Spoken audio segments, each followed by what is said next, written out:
It's 1869. Prostitution, gambling, and drinking run amok through society. As Americans begin recovering from the Civil War, hopelessness runs through most major U.S. cities. However, these kinds of environments breed the peculiar, the weird, some may say the wacky. I present to you Cyrus Teed, a doctor, an alchemist, an astronomer, and most importantly, the next coming of Jesus Christ. Teed was born in 1839 in the little town of Teedsville in New York State, right about here.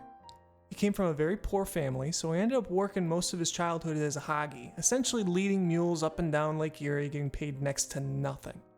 At age 20, he ends up getting married to a second cousin and goes to the Eclectic College of Medicine in New York City. Now think of eclectic medicine as kind of the alternative medicine of the time. Essentially, it involved using herbal remedies to treat diseases instead of more modern methods. Now, with how low the bar was for modern medicine in the 1800s, eclectics were looked at as a viable alternative.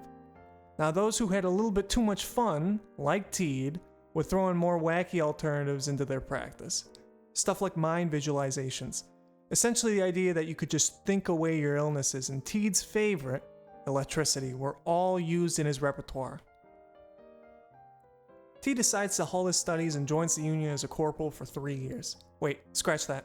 Make that 1 year, since he ends up falling while marching from sunstroke and gets paralysis in part of his leg. He recovers a year or two later and heads back to school, finishing his 2-year degree in eclectic medicine. From there, he starts up his medical practice and begins an expedition into the unknown. Setting up his own laboratory, he believes the use of electricity is the key piece to alchemy that many have missed. One night, as he's working in his lab, he successfully turns lead into gold. Now, he never explains how he did it, but he claims he definitely did do it for sure, and no, you can't see it because, anyways. That night, he ends up getting a shocking revelation. So he claims to have seen the female form of God that night. She goes on and on like most women do, but let me just break it down for you. The prophecy is that Teed is called to be the next Messiah, and he will be killed by another woman who will then merge with God. A little weird and a little simpy, I guess, but the key point you should take away is that in Koreshanity, men and women are created equal. Hey, that's good. And that sex and marriage is slavery for women, so you should live a chaste life. That's something. Sure, I guess. He gets up the next morning and is just like, well, what should I do now? Obviously, I gotta spread the word. It's what Jesus would have done, but how? Well, I guess I can start red pilling my patients on the truths of God. Hey, Joe, how you holding up with that cold? Yeah, Cyrus, it just hasn't gone away. Well, let's do an electrical session on your throat then on Friday.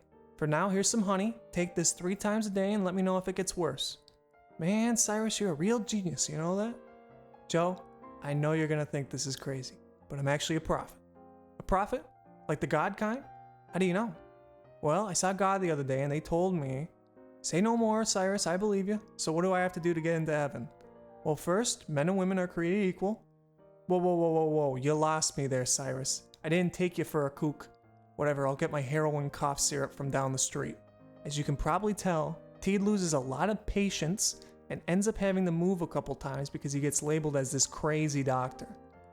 By this point, his wife ends up getting sick and moves with their son to her sister's place.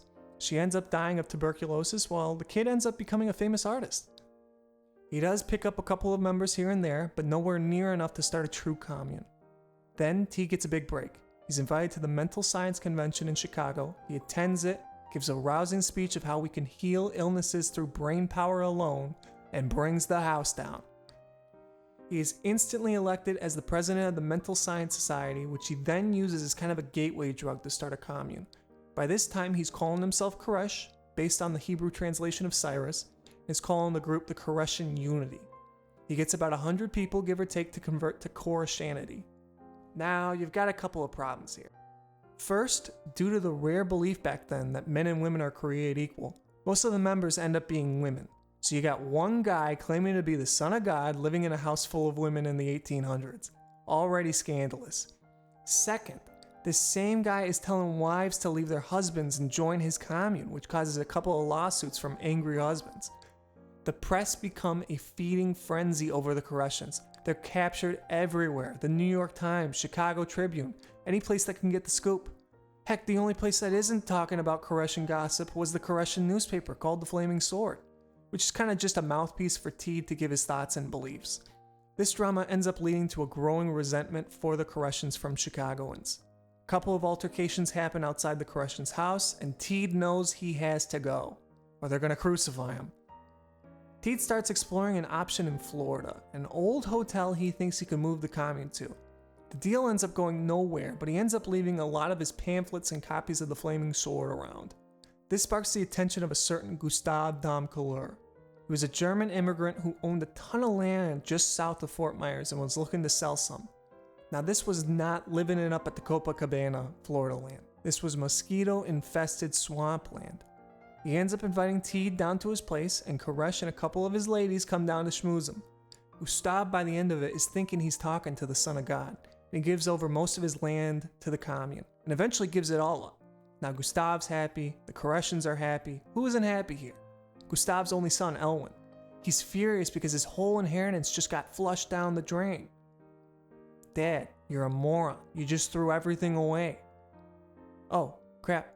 I guess you're right. But what can we do now? Order! Order in the court. In the case of Domcouleur versus the Koreshan Society, I rule in a partial split. 50% of the land goes to the Koreshans, 25% to the Domcouleurs, and the other 25% in the lawyer's fees. Case dismissed. Gustav ends up jumping ship and ends up going to Alaska for the Klondike Gold Rush, while Elwin spends the rest of his life in Fort Myers as a captain and even writes an autobiography talking about his hatred of Teed and the Koreshans.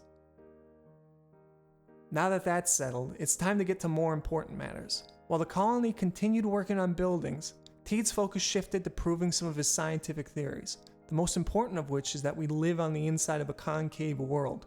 It would look something like this, with different layers to the atmosphere, a sun with a revolving day-night cycle, and the fact that the moon is kind of just a reflection of the other half of the Earth.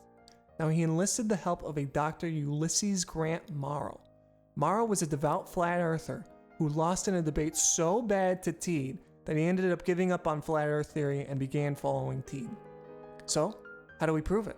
There were a couple of experiments, but the most notable was the Koreshan Geodetic Survey, aka stick planks across Naples Beach to prove we're on the inside of the world. This gets a little confusing, but here's the device used to measure the experiment, the geodetic rectilineator. All it does is it measures a straight line. As you can see, as you get closer to the center, the vertical boards gradually get shorter and shorter. So to maintain that straight line, you'd have to move these boards up. So you take measurements showing that you keep moving the boards up as you get closer to the equator, you prove you're on the inside of the world. After careful and totally not biased measurements were taken, success! Everything aligns with Teed's theory. And the scientific community is just like, yeah, cool. The Koreshans are thriving at this point. They've got a bakery, the biggest building in Lee County. Heck, they even have an orchestra. The city of Fort Myers likes them too. They don't really know much about them, but they love the solar festival the Koreshans put on. Everybody's doing great, but how can we make this better? Corruption through politics, of course. First, let's start a political newspaper, something patriotic like the American Eagle, talking about our ideals. Done, now let's set up the town of Estero so we can take money from Fort Myers. Wait, now Fort Myers is mad that we're taking tax money from them. Plus, some guy in Fort Myers press is now slandering the Koreshans, finding any dirt he can on them. Tensions rise and finally explode over the worst offense, disrespecting women. In the city of Fort Myers, a brawl is spurred on from a misunderstanding between two guys, a Koreshan and a non-Koreshan. Essentially, the non-Koreshan thought the Koreshan called his wife a liar. Teed ends up getting beaten pretty bad in it. Relations are so bad that even the Fort Myers marshal is taking shots at Teed. He never recovers, and 2 years later he dies. But the story does not end there, because he dies December 22nd, 1908. The Koreshans are just like, well, he's always talked about immortality, and wait, it's the 22nd. 3 days until Christmas. Jesus rose from the dead in 3 days. Surely Koresh will. So they put him out in a bathtub and wait. And wait. They end up waiting 7 days until finally the health inspector is just like, guys, you gotta bury him. So he gets put in a mausoleum in Fort Myers Beach, and that's the end of Teed. And so as time went on, Koreshan Unity faded into obscurity. They did end up providing the groundwork for the city of Estero, where today you can still see some of the old buildings. Even David Koresh seemingly took some inspiration from Teed.